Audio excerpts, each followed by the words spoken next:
এটা হচ্ছে দোলন চাপার গাছ। দোলন চাপার গাছের এটা হচ্ছে কুড়ি।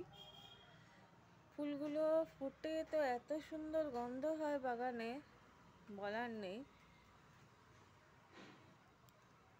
বর্ষাকালে প্রচুর পরিমাণে ফোটে।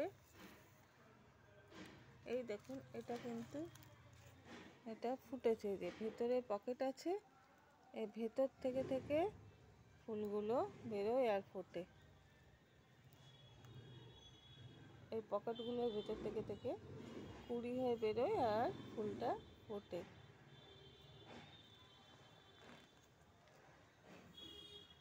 দোলন চাপা গাছ সাধারণত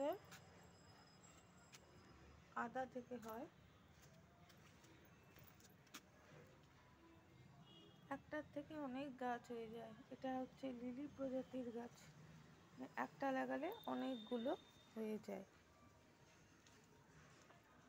একটু বড় জায়গা হলে ভালো হয়। পরে এটাকে আমি অন্য জায়গায় রিপোর্ট করব। ধন্যবাদ।